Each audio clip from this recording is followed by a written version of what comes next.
Akkam jirtu kabajamtoota daawwattoota wiirtuu miidiyaa oduu isaa kanaaf jennee qabannee dhiyaanneerraa oduu waliin ani Margee Tasfaati.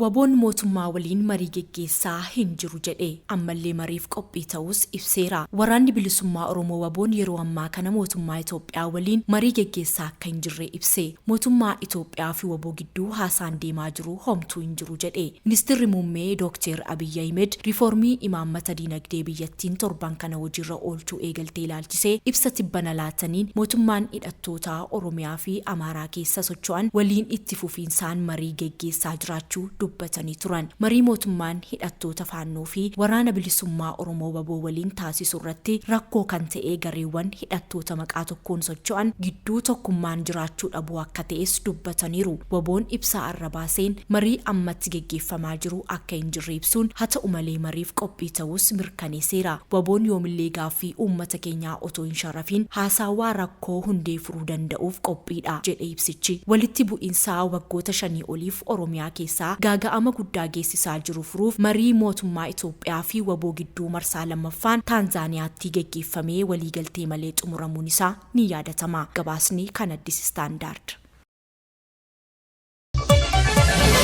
Lammiileen Itoophiyaa Afrikaa Kibbaa keessatti haala namummaa hin qabne keessaa ugguramanii turan baraaraman. Poolisiin Afrikaa Kibbaa lammiilee Itoophiyaa 90 kanneen fedhii isaaniitiin alaa Afrikaa Kibbaa magaalaa Joonisbaargitti ugguramanii turan gadhiisisuu beeksise. Dubbii himaan poolisii biyyaalessaa Birgaadeer Atleen Daamaatee akka ibsanitti namoonni kunneen haala namummaa hin qabne keessa jiraachaa turan. Poolisiin biyyattii nama butame tokko barbaadaa osoo jiru lammiilee Itoophiyaa eeyyama hin qabne kutaawwan dhiphoo keessa ugguramanii argachuu ibseera. Namni jalqaba butamee barbaadamaa ture maatii isaarraa maallaqa gaafatamaa turuutu eerame. Lammiileen Itoophiyaa poolisiin gadhiisise kunneen hundi yaala fayyaa kan argatan yoo ta'u shakkamtoonni 2 bakka sanatti to'annoo jala oolaniiru. Birgaadeer Atleen Daamaatee waa'ee shakkamtoota to'annoo jala oolanii ilaalchisee wayitaa ibsa kennanitti dhiyeenya kana mana murtiitti dhiyaatanii himannaa nama ukkaamsuu fi daldala namaa irratti banamaa jedhan. Gabaasichi kan Addis Standard.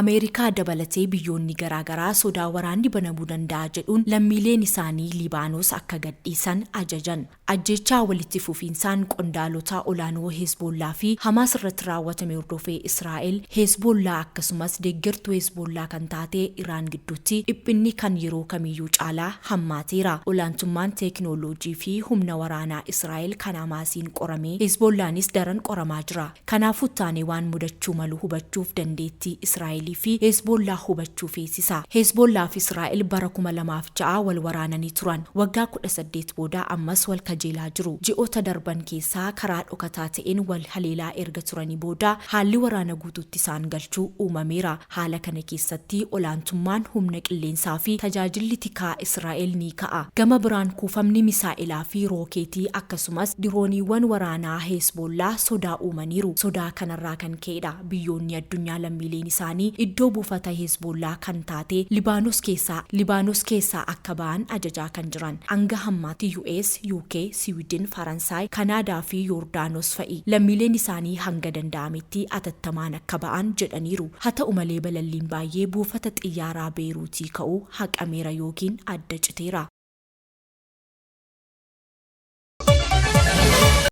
Olompikii Paaris irraa fiigichi xumuraa atileetonni Itoophiyaa ittiin eegaman ni geggeeffama. Fiigichi xumuraa meetira 5,000 fi meetira 800 dubartoota atileetonni Itoophiyaa itti eegaman ni geggeeffama. Har'alkan sa'aatii 4:15 irraa eegalee fiigichi meetira 5,000 dubartoota gidduutti geggeeffamu ni eegama. Atileet Jigaayyoo Taayyee, Gudaaf Tsaggaayee fi Madiinaa isaan tilmaama injifannoo argataniiru. Haaluma wal fakkaatuun fiigichi xumuraa meetira 800 dubartoota gidduutti halkan sa'aatii 4:45 irraa jalqabee ni geggeeffama. Atileet Tsigee Dhugumaa fi Warqineesh Masaaleen tilmaama injifannoo argataniiru. Akkasumas halkan sa'a 2:4 irraa jalqabee fiigicha gulaallii meetira 3,000 dhiirotaa kan geggeeffamu yoo ta'u atileet Lammeechaa Girmaa, Geetnet Walee fi Saamu'eel Firaaw ni hirmaatu.